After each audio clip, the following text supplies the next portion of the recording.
Hello tout le monde, bonjour les Bayangassur, bonjour la grande famille de Mama Kimia. J'espère que vous allez bien, j'espère que tout va bien. Voilà, moi c'est bel et bien votre Mama Kimia Sarah, la queen de la salle, la queen des médias, la mère des nations. Alors aujourd'hui on se retrouve encore sur ce numéro où nous allons encore découvrir notre star, l'homme de Dieu. Et franchement vous aurez le temps de le découvrir, le temps qui se présente. D'accord, donc n'hésitez pas déjà de commencer à vous abonner, n'hésitez pas de commencer à liker, à partager, à commenter, surtout soyez nombreux à vous abonner. Bino mo boyebi kama makimia amemela bino kadlo kwa kitoko makambo bien, makambo ekitsa motema, makambo epesa biso kimia. Alors, sans plus tarder, bonjour Papa Jonas. Bonjour Makimia. Comment vous allez? Oui, je vais bien. Et vous-même? Oui, ça va bien. Meilleur vœu à vous. Ah merci, meilleur vœu à vous aussi. Gloire à Dieu. Ok, alors moi je vous connais peut-être par le nom et tout. Est-ce que otala biso bakoki oyeba soki Papa Jonas azanani auti wapi asala randini? En tout cas comme tu le sens, hein, parce qu'on peut se tutoyer de temps Ah en oui, temps pas de aussi. problème, pas de problème. Ok, comme tu le sens, on s'est présenté vraiment dans ma détail au Monique Batbakoki koyeba. Ok, merci beaucoup maman. Je m'appelle Pasteur Jojo Jonas Sumbu. Naza musicien chrétien. Je suis pasteur dans la communauté missionnaire chrétienne internationale. Je suis pasteur missionnaire dans la ville province de Guadeloupe, là où je suis en train d'exercer mon ministère, là où on m'a envoyé en mission pour le salut des âmes. D'accord, donc Boruti Guadeloupe. Ouais, je viens de Guadeloupe, je suis à Kinshasa. Ça fait combien de temps? Ça fait au moins 3 mois parce que je suis là parce que je suis en train de préparer la sortie officielle de mon album. Oui, on aura le temps vraiment de parler de ça. Conversion. Yes, amen. On aura vraiment le temps de parler de ça en profondeur pour message. Il faut il est vraiment comme il se doit. Alors, Papa Jonas, ça fait combien de temps? Parce que vous êtes musicien, vous êtes pasteur, hein? Évangéliste, pasteur, c'est la même chose. La même chose, c'est la même ministère. Chose, il y a une différence. Donc, nous tous, nous jouons le rôle d'être des bergers des brebis. Et moi, je suis pasteur. Il y a d'autres qui sont prophètes. Okay. Bon, moi, je suis plus pasteur parce que je dirais l'église grâce à cause évangéliste. Tout pasteur qui gère une église, il est toujours pasteur. Attention à la ministère prophétique, mais il est toujours pasteur. Et il y a un ministère beaucoup plus évangélique, mais il y a un pasteur. D'accord. Alors, il y a un pasteur to moyembi. Nini ebimaki na kati na ya liboso. En tout cas, merci beaucoup. Comme on entend souvent d'autres pasteurs nous dire. En tout cas, merci vraiment. Le bandaki liboso is musique. Musique ne bandaki liboso pour na bandaki koyemba à partir ya Kodim. Donc na lungwa na ndako epa na biso na koti ne Kodim na koti ne Kodim na sali maman chorale na mabele. Wow.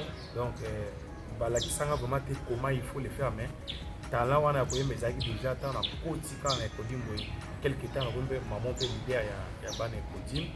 Donc na banda maman koyemba na chorale ne Kodim to diriger bana. C'est que et le bandaki liboso eza musique nde bandaki liboso. D'accord, musique ne bandaki liboso na famille boza moto ayembaka po kaka bo moto alakisi yo te oki ata école de musique te oyekoli te.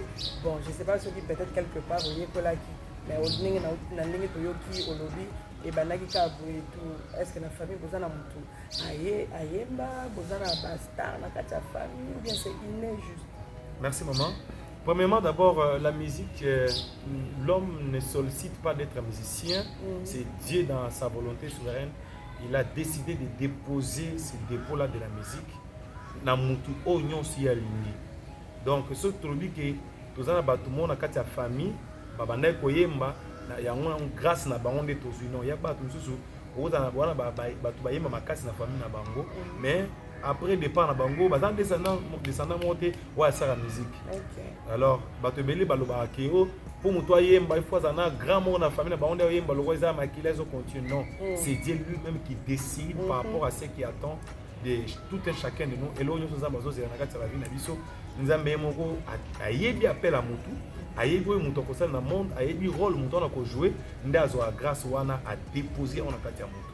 C'est vrai que la Bible la famille moi ya bato ba yembaka ya mon oncle paternel et maternel Bozi Naza oncle nanga mais moi je ne crois pas que c'est parce que Yemi Ndenga Nazui. Moi je crois que Nzambe Moto Azui grâce à nous, à Tiango Kastangai. Parce qu'il y a aussi grand frère Nangai Azoyemba, il y a aussi ma petite sœur qui chante aussi. Okay. Donc je ne pense pas que c'est parce que Ngai Nazoki ou bien Ngai Nabimisi Moto na Bota, non, c'est Dieu lui-même qui décide. Dieu peut vous faire toute une famille à Bayemi. Nous avons sa famille, nous avons docteur, famille, nous avons pasteur. On est grâce à par exemple, la famille a grand frère, papa Marcelo Tounassi. Au monde, les Kinaya Mouba, pasteur. Les Kinaya Mouassi, pasteur. Donc ça, c'est la grâce de Dieu. Amen. Et c'est vraiment une grâce, hein? Comme on a que la famille, Oza et Bélé, Oza et Lanzambe, ça fait vraiment du bien. Alors, depuis qu'Oza Moyembi, et là, on est parce que le but que Yangonde vraiment, il y a Ibandeli, comme vous avez dit, Yangonde vraiment, sur le côté à Koyemba, et puis on va aller côté au Italie pastoral et tout. Depuis qu'Oza Moyembi, qu'est-ce que tu as déjà sur le marché? Oza na EP, Oza na single, Oza na album, ou bien c'est comment? Merci maman. Alors, si vous allez m'accorder un peu le temps, je vais expliquer l'histoire de la musique. On est bandaki, tant bandaki ko yemba na Kodim na chorale, et puis na kotika na Kodim, na koti na kita mikolo, tant na koti na kita mikolo. Alors on yemba un moment, na tika na ngai ko yemba musique nzambe. D'accord. Na tika na yemba musique nzambe, na mo yemba na musique ya mokili. Donc na mo yemba musique ya mokili, na mo betanga ba Chris Brown, ba Marion, ba Lil Wayne, ba Neo, na commence à la musique américain, ndé à partir wana ndé na yeko s'emporter na vamo wana ta ba pisco ya pe ba bimaka, amusa ba musique R&B tout ça, au kanga basuki, toboli matoi, beta ba tatouage, na komi na ko beta ba boîte, na komi ba tobele ba ebinga yi, ba star ebele ba ebinga. Wana ba ebio côté kuna côté on a outil. Donc musique wana au du fait que tant on a changé la musique ya Nzambe tant on est dans le musique ya mokili tant on a peut-être compréhenser en bateau tant on a continue avant wana na ko ça des publicités moko ya chaîne moko comme Media Channel na moko ya Big One et ça que ba publicité est-ce que comme on lit moi trop et pesi moi à lire mon boy d'accord et fongoli ba porte mon boy na et pesi ma kamune et pesi moi ba opportunité na komi chaque samedi vendredi na zananda côté ça ba boîte na komi ta ba DJ ba boîte to na komi massa na bango to komi chaque samedi vendredi tout ça ba boîte donc on ça ba playback ouais ba boom ba zo bengisa yo au bête dans un restaurant donc mon bête à la musique là ba mélange la musique ba folklore musique mondaine au bande bête ba souti donc va mon quoi qui toko et ko ça que na ba prestation na ba no sala na ba no préparer ce album moko ba no bengango l'axe du mal d'accord wana kana musique mondaine na ba no préparer ce album moko l'axe du mal wana zali ba partenariat na ba chaîne ebele na préparer album l'axe du mal. Alors, na iba kite que titre wana l'axe du mal, les a inspiré na ba esprit hein. C'est vrai que na simba na nga ki cité, c'est bato bebele ba bosanaka ba ka ke pour osala influencer na puissance diabolique bien satanique et c'est nga faut que ne ko signer contrat non. Et bato musu ndeba ba ke musu aza sorcier inconscient, musu aza conscient, musu apumbwaka, musu apumbwana te mais associé inconscient par makambo ya salaka. Donc na combattre la dimension boye très élevée dimension boye de sorte que ba to comme solliciter ngai na comme zo va mo boye ya ko bimisa album on l'axe du mal parce que na préparation de album on l'axe du mal ne e ko sala ke na ko rencontrer témoignage moko bona flash tant na yoki témoignage wana les témoignages convaincants nga ba casse. Donc, je ne pouvais plus continuer ce que j'étais en train de faire.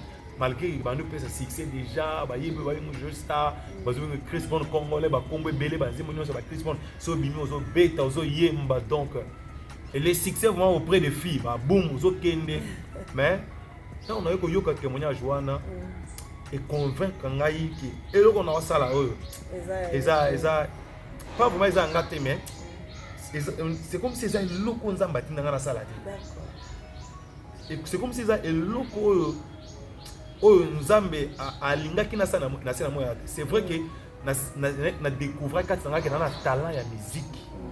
Mais talent ya musique wana nani achaki yango mutu o achaki yango nde ayebi pourquoi achaki yango pourquoi pas na zongele na tuna eke ochaki yango mpona nini parce que tout ce que Dieu fait il est fait pour son intérêt ozomona nzambe asalelo mote mpona intérêt soki botani même na bible ntango nzambe apesaki ana samuel parce que ana a cherché d'abord intérêt ya nzambe ayebisi nzambe ke so pesi nga mwana wana na consacrer le mwana wana ne nzambe aye ko exaucer parce que je peux pas dire que Dieu est égoïste mais vous allez m'excuser Dieu est vraiment égoïste ce que l'autre se tourner l'intérêt na été à cause la ngote surtout ce que au bengami na ba destin na alors na comprendre que nzela na zo kiza mabe nde na ko décision c'était pas facile na ko décision ko tika nyonso ba relation na zaki nango ba boîte ba DJ ba kamada star ba star on a combien na nango même d'autres fois même ba star on bien même na ba téléphone donc nyonso wana na tika yango c'était pas facile hein non c'était pas facile et puis avant na tika yango na ko zo qui marché mona ba masse ngai on a ça na ba groupe maman mukili to zo marché mo wesenga to beta na parking ya Grand Hôtel wana star na biso na rappeur Youssoufa Zoya ndeko na ye azaki kama na ngai pe gitabu ko société biso ko sala mo ba lever le rideau pour na biso za niveau mususu mais et tombé na époque où on a une conviction qui ngai vana fona tika nyonso j'avais vraiment accepté de tout perdre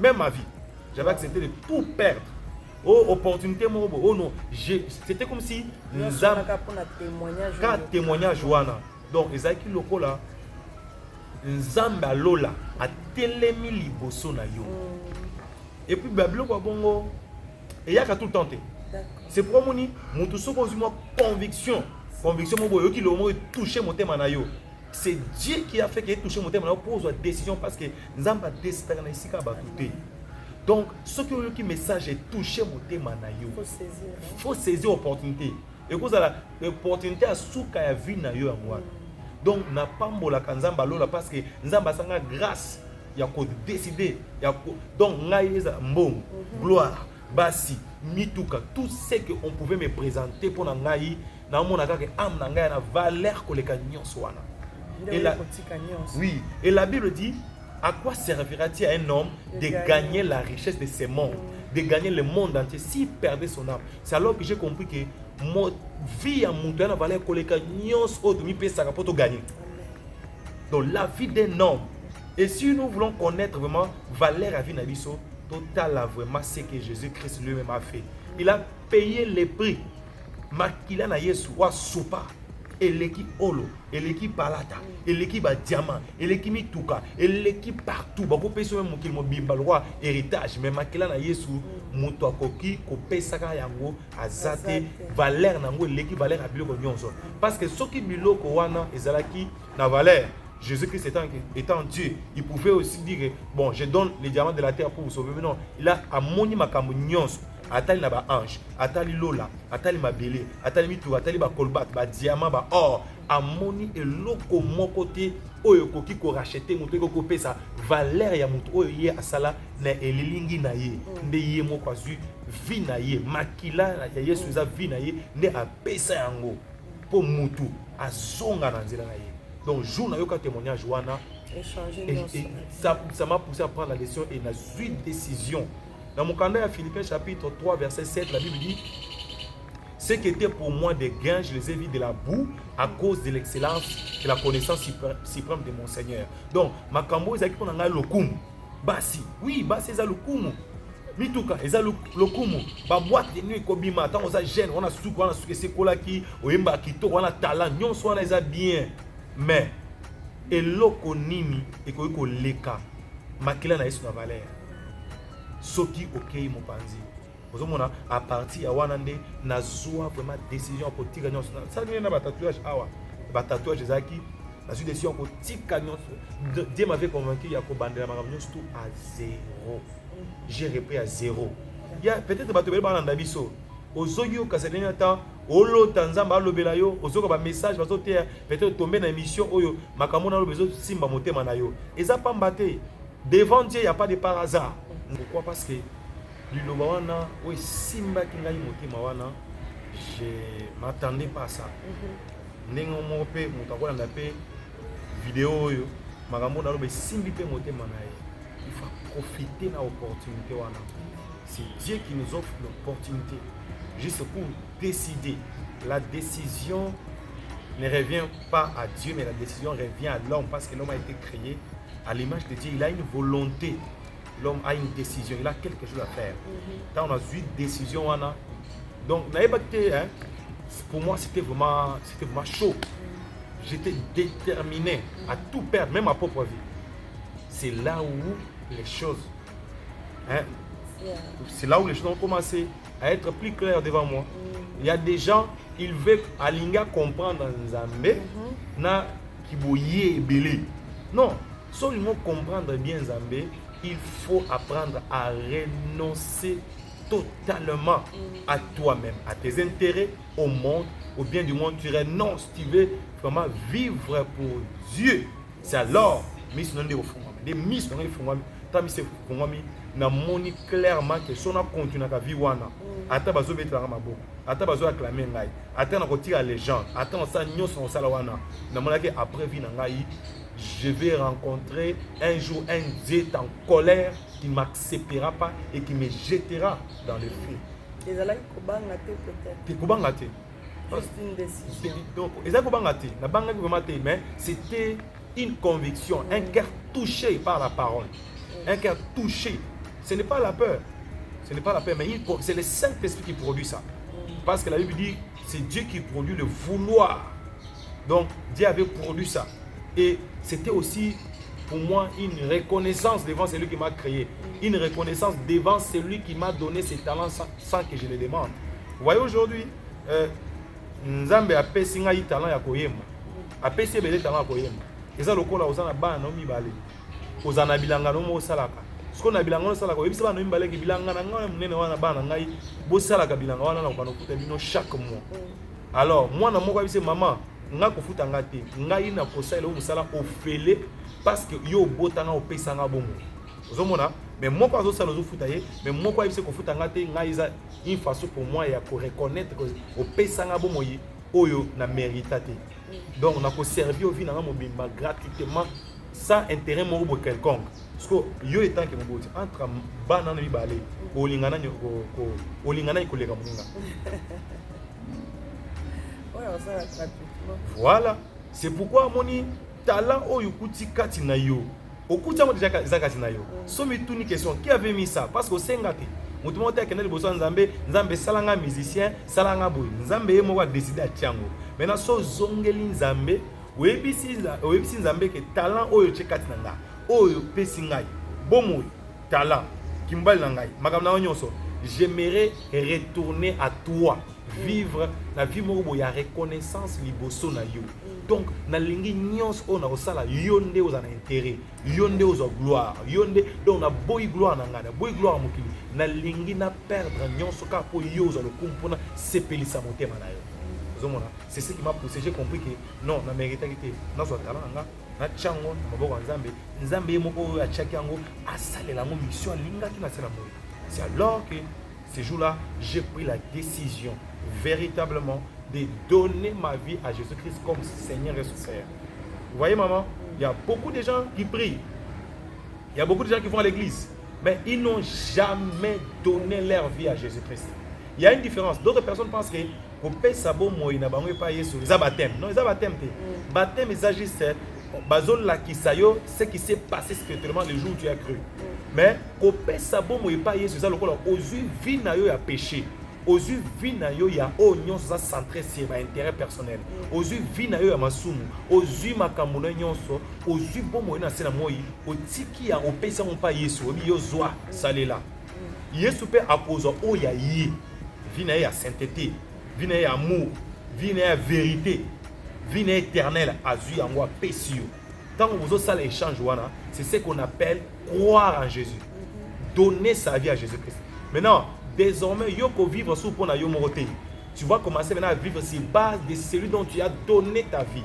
Quand on dit donner sa vie, dans la carte de vie, tout le monde a seconde, minute, heure, jour, mois et les années.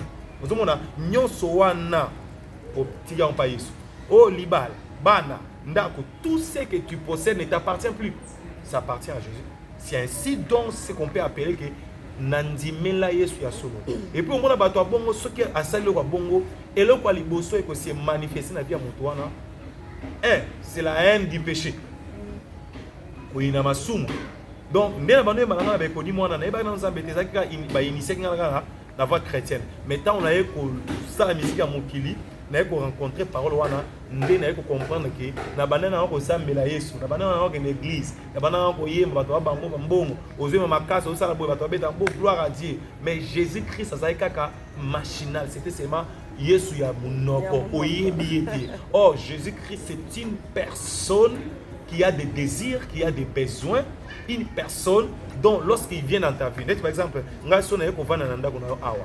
vous sentez maintenant que vous avez besoin.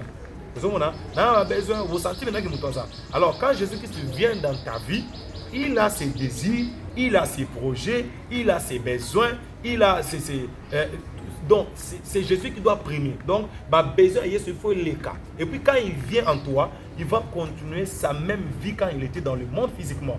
Comment Jésus-Christ était dans le monde? Il marchait dans la sainteté.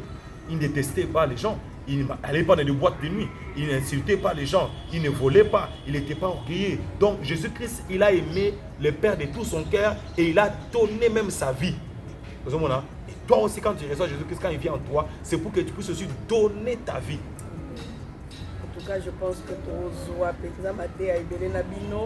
et je pense que n'hésitez pas d'écrire dans les commentaires si vous voulez revoir encore notre papa Jonas, le pasteur Jonas, et au ça là vraiment bien pour nous matière réseau bima baptême et bima des fois nga nazo enregistrer comme baptême ou photo invité sous poto solo là mais na koyemba wana awa album ezali mwanzembo ezali to comment comme ça to meka kokoba un. OK. Merci maman. Tant on a tiki musique wana na yambi Yesu. Alors na bande maman oyemba te. Parce que ya ba mususu a yambi Yesu lelo après azaki na musique mondaine par exemple une semaine après a mis Nzembo. 2 semaines elle dit non. Quand tu donnes ta vie à Jésus-Christ, même la musique là, parce que tu étais perdu quand tu reviens à Jésus-Christ, Yesu a ce qu'on a sa manière maintenant de faire en toi. Maintenant c'est lui qui va te dire ce que tu dois faire avec la musique. Moi, je me rappelle au début avec mon pasteur que je salué en passant, pasteur Adam à Taouset. J'étais allé dans son bureau, on a parlé avec lui et j'ai confessé mes péchés à Salenga Kirdam. Je ne savais pas que j'avais beaucoup de péchés comme ça. Tout ça maintenant des papiers duplicataires. Nabano coma. On se rend compte que oui copine. Oui copine on va ébakité que na ba 8 masanganga musique mondaine tout. Donc onyo sama bewana ezaki na kati nanga. Et puis c'était pour moi, quand je me repentais devant Dieu, bien devant mon pasteur, le jour où je parlais avec lui, comment j'étais si dégueulasse devant Dieu. Et j'avais compris que ma soumounion sur la salawana était tellement qu'il y bosso nangai pe zali ko condamné ngai ma soumouana ezaki na vie nangai et bano zelaka jour na ko quitter monde au jour na ko kufa et fundanga ke tala o azaki ya biso. Parce qu'il y a des gens qui sont serviteurs du diable par le péché. Le péché c'est l'œuvre du diable. À partir de yango, tant que tu confesses, tu as vraiment ezalaki lokola mbeli otie na motema nzambe. Parce que jouana miso ngé fongame na mona comment Dieu est saint. Le Père est saint, le Fils est saint, le Saint-Esprit est saint. Mais toi muto basala na elilingi ya nzambe oza péché avec beaucoup de péchés et à chaque péché il y a un démon. Péché nyonso muto asala ka démon za simana. Donc j'étais comme si quelqu'un qui était rempli de démons et je voyais comment j'ai trahi celui qui m'a créé, celui qui m'a créé par amour. Masumu na ngeza iloko meli na chaki na motema nzambe. Na yeko ta décision na musique na tika parce que musique c'est notre canal moko vous voyez. La musique aujourd'hui, les diables utilisent la musique parce que c'est son domaine. Hein. Satan, vraiment, c'est un grand musicien dans l'eau là. Mais la musique a un domaine. La musique perd la puissance. Donc, il faut comprendre que la musique n'est pas piégée pour le monde de la carrière, la musique mondaine. Mais la joie de décision, la musique. j'ai pris la décision de laisser d'abandonner la musique. Et puis, ça y a moi 2 ou 3 ans, d'abandonner sur Yembaté, Tikananga, dans l'église, côté à Batouti. Un moment, le Seigneur a eu coupé sa projet album, il y a Jésus-Christ, ma vraie conversion. Jésus-Christ, ma vraie conversion. C'est ça mon album. Jésus-Christ. Il y a quelques chansons ils ont à YouTube. Mais nous sommes dans l'émission YouTube parce que nous sommes en train de travailler sur ça. Donc, nous avons préparé l'album Jésus-Christ, ma vraie conversion. Ce qui veut dire qu'il y a aussi des fausses conversions. Et la conversion, nous avons dit que passe Mikolo, na Congo Simbate, Mikolo passe Zali, dans l'église comme ça, na Sambela Kaponza Bakosunga. On a conversion. Et ça fait déjà combien d'années, combien de temps que l'album est Bimi? L'album est Bimi, je pense que officiellement, toujours l'ensemble le 22 février. Mais dans YouTube, il y a quelques titres, il y a au moins 3 titres dans YouTube. Mais le lancement officiel est le 22 février. Le 22 février. Alors, le col sur le 22 février. C'est le 22 février, on a tout le bilan kaka. On a tout sauté. Et ça, et ça, donc, le premier concert. Oui. Je tout oublié, mon Jésus. J'ai tout oublié, mon Jésus. J'ai tout oublié, comme j'ai tout oublié. Je dois revivre en toi, comme j'ai tout oublié. Je dois revenir à toi, mon Jésus.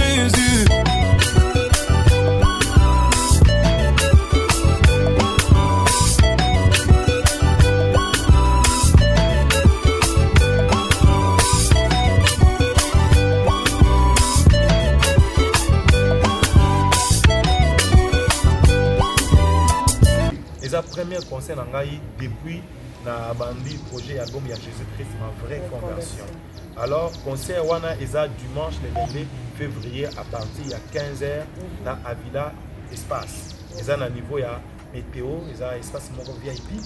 Eza arrêt météo, Binza météo, avenue Frédéric 1 parce qu'il y a Frédéric 1, 2 et 3 mais concert événement on est dans Frédéric 1 numéro 2. Numéro 2. À partir il y a 15 heures. Entrée est libre pour la bande.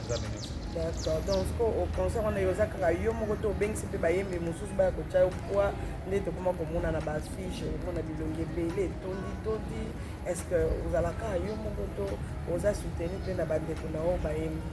Merci beaucoup. Officiellement na bengisi vraiment batute qui na bengisi mutu moto na ye a soutenir ngai ben na chine affiche non. L'affiche est en parce que je suis en train de parler de ma conversion.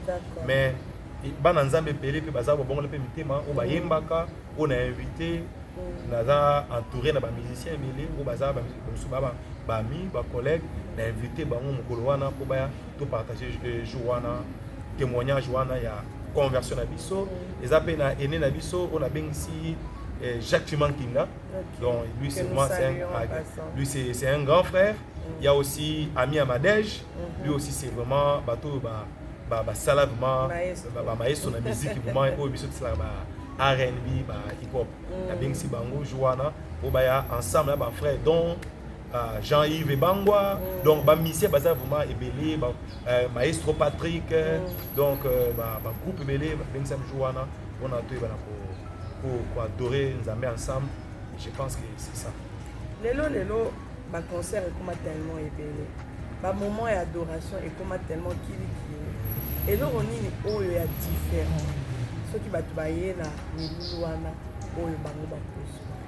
parce que le comment on a marabébélé, bakobina, mélange à marabébélé. Est-ce qu'il y a quelque chose de particulier au Bakoya? Soit nous attendons Bakoya, nous le 22. Merci maman Kimia. Alors, je ne vais pas flatter les gens. Le Seigneur lui-même sera là parce que c'est quelque chose que lui-même m'a mis à cœur. Et quand le Seigneur est là, c'est que ma réunion c'est bien. C'est vrai que la présence en Zambé, Kobin la paix, c'est bien. Kobin est aux Angaté, Kosambe la paix, aux Angaté, parce que tout le monde la quand il y a l'atmosphère, on prie, il y a l'adoration. Mais beaucoup plus, nous allons parler aussi sur la vraie conversion. Parce que moi, je crois que c'est pour la première fois un artiste a mis son album à lever sur la conversion. Et la vraie conversion existe. Parce qu'il y en a aussi des fausses conversions. Donc, ces jours-là, je pense que nous allons adorer le Seigneur, nous allons louer le Seigneur.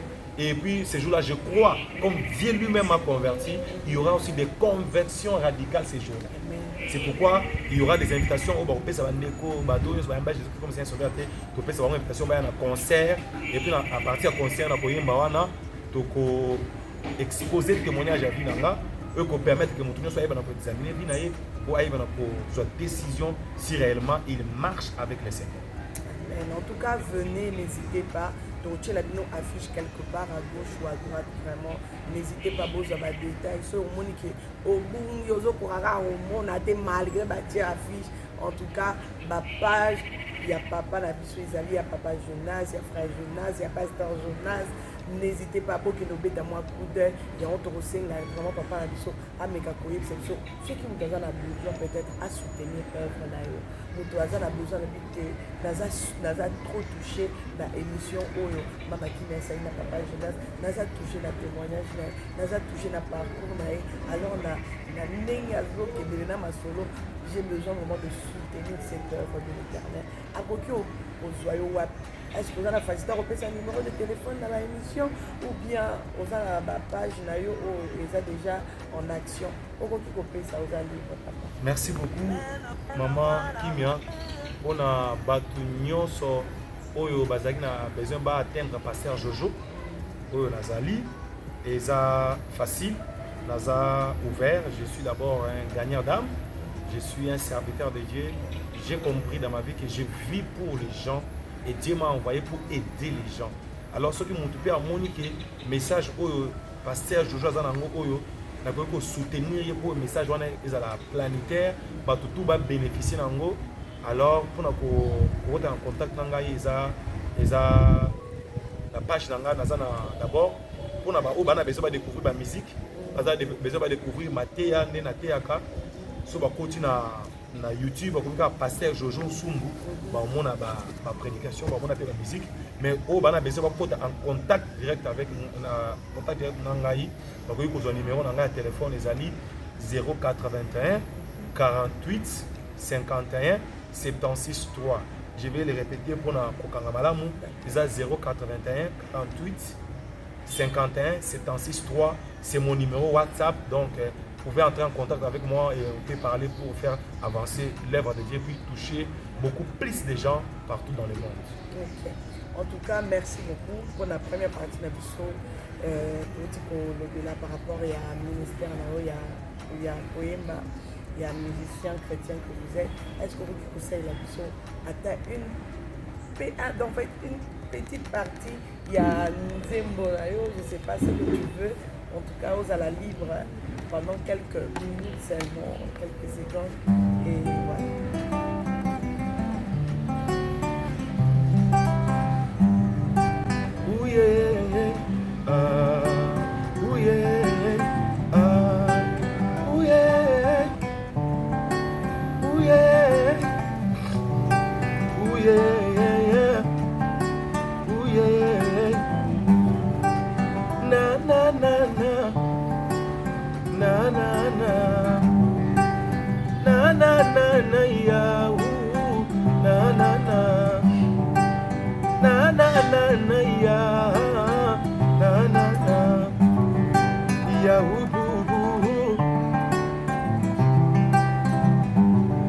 L'Éternel est bon berger, je ne manque de rien. Éternel est bon berger, je ne manque de rien. Et Shaddai est mon sauveur, je ne manque de rien. Elohim est mon rédempteur, je ne manque de rien. Il est Alpha, Oméga, nanana, je ne manque de rien. Le premier, le dernier, à tous mes problèmes, ça pour sa majesté. Il était majesté. sera majesté. Jésus est majesté, 100% majesté, il revient majesté. Il m'appelle l'île de son cœur, le favori de ses jours. Il m'appelle l'île de son cœur, le favori de ses jours. Il m'appelle vaillant parmi les hommes, j'ai eu le grand céleste. Asokola bapota milimo ezoka na makila na ye papa. Akausa bapota milimo ezoka na makila na ye ya. Abalisa bitula ebele na nguya na ye papa. Apesa misala na ba extra chômeur bakoma pe ba patron. Asombanga na dalo oyo moto akoki te jamais. Esika maele na ngai ezokaka Yaende Ebandi, Ebandi. Nous sommes les privilégiés de Dieu. Nous sommes les bénis de Dieu. Nous avons triomphé en Dieu.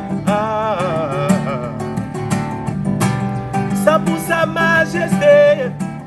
Il était majesté. Il est majesté, oh, il sera majesté. Jésus est majesté. Merci Tobeti Mabok, en tout cas, place Tozali.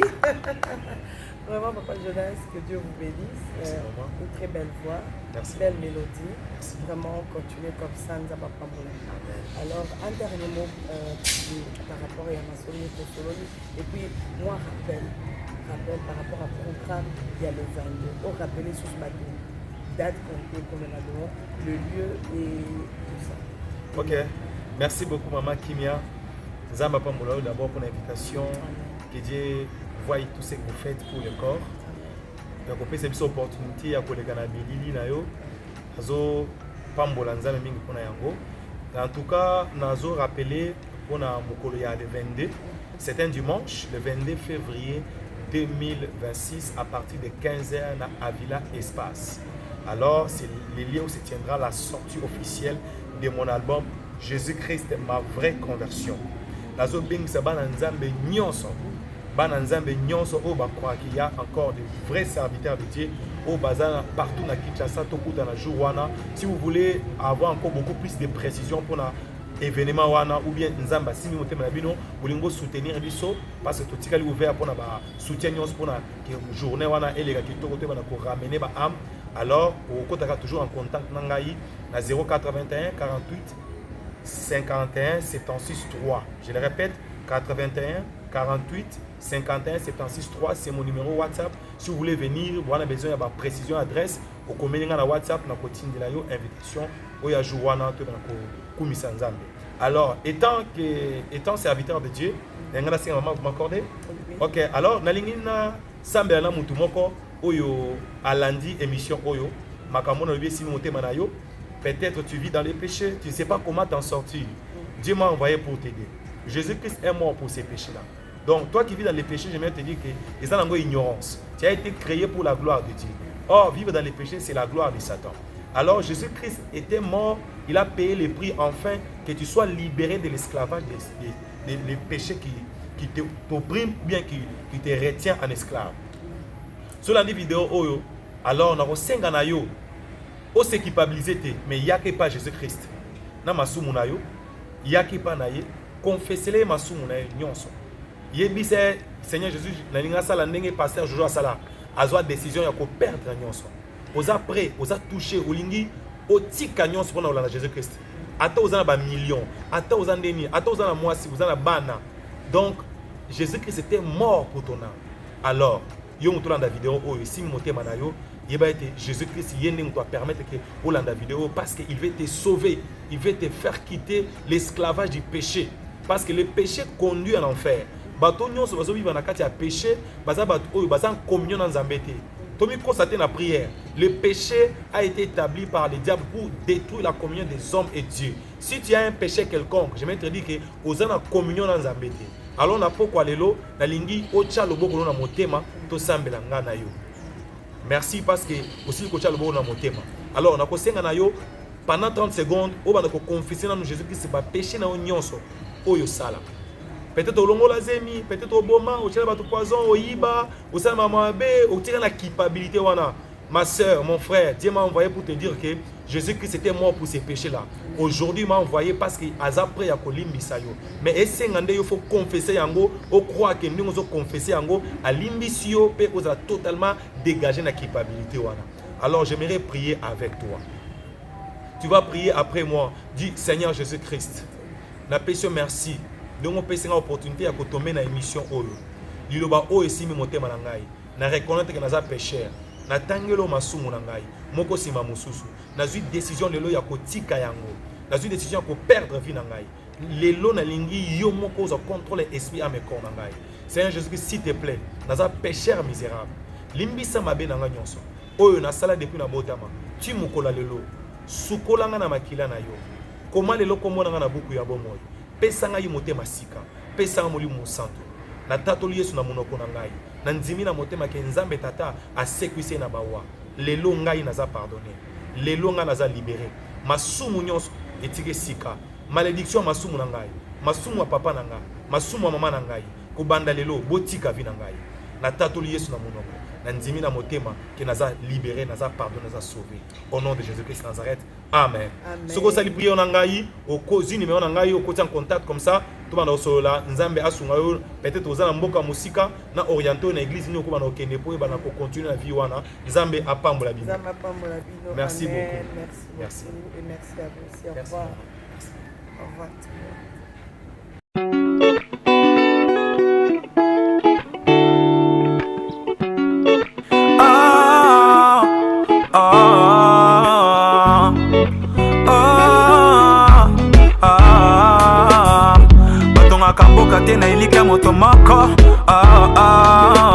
J'en appelle à la conscience de tous les Congolais.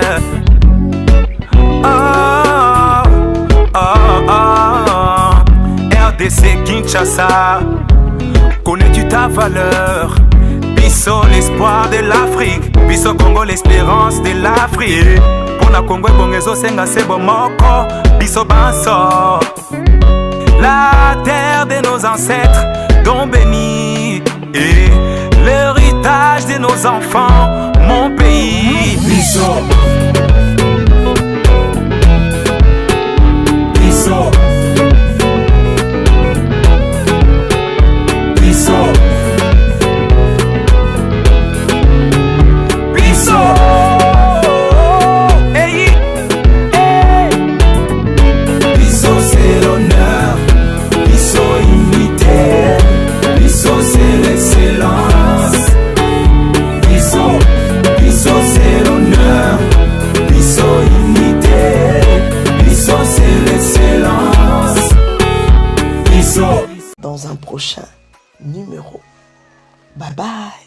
Naturel, Mama Kinya, Sarah.